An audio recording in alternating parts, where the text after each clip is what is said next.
সেখানে BSF ticket বিক্রি করে, মহিলাদেরকে বলে যে আপনার মৃত্যুর পরে প্রথম জিজ্ঞেস করবো কোন মার্কে ভোট দিছে। এরা বলে যে ভোটের দিনে কি সূর্য থামিয়ে যাবে ওদেরকে জিতে দেওয়ার জন্য। এরা বলতেছে এখন যারা একটু কম বোঝে যে আল্লাহর নামাজ পড়া শুরু করছে তাদেরকে ক্ষমতা দেওয়ার জন্য আল্লাহ নাকি নামাজ পড়া শুরু করছে। ইসলামের কথা অতএব এরা ইসলামের কথা ইসলাম বিক্রি করে। আপনাদের মহিলাদের কাছে যদি কেউ তালিম করতে যায় তত ওই মহিলাদের বাইন্দা আমগোরা আর পুলিশের খবর দিবে। এরা ইসলামের কাজ করতে যায়, তালিম যদি করতে যায় ভালো কথা, তালিম করবে। তালিমের মধ্যে আবার দাঁড়িপাল্লা কেন আসছে? তালিম করতে যাই আবার জামাত ইসলামের নাম কেন আসে? পাল্লা নাকি ভোট না দিলে বেসতে যাওয়া যাবে না।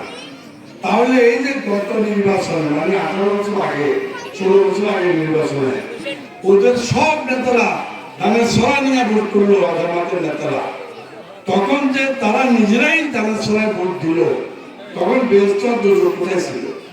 ঠিক এখন বলতেছে যে ধানের সরায় ভোট দিলে দুর্যোগের কি হলো? মওদুদ ভাই ছাড়া আমাদের খাগড়াছড়িতে কোনো বিকল্প নাই।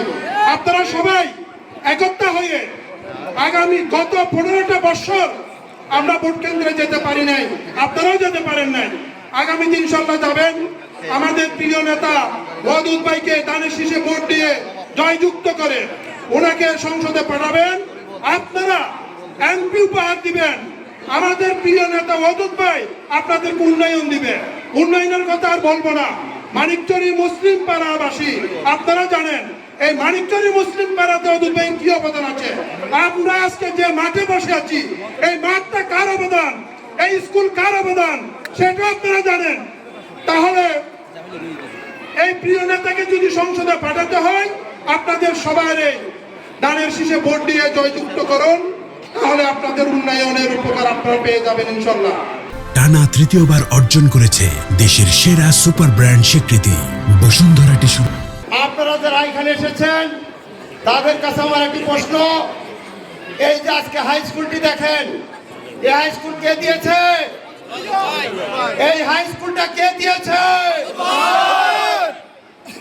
এই রাস্তাঘাট পথ মাঠ উনি 5 বছর ক্ষমতায় থেকে পার্বত্য চট্টগ্রামের উন্নয়নের চিত্র পাল্টিয়ে দিয়েছেন এবং যেভাবে উন্নয়ন করেছেন আমরা আশা করব আগামীতে আমরা ভোট দিয়ে ওনাকে সংসদে পাঠালে আমাদের এলাকার যত প্রকার উন্নয়ন আছে ইনশাআল্লাহ পাহাড়ি বাঙালি সকলের উন্নয়ন করবেন।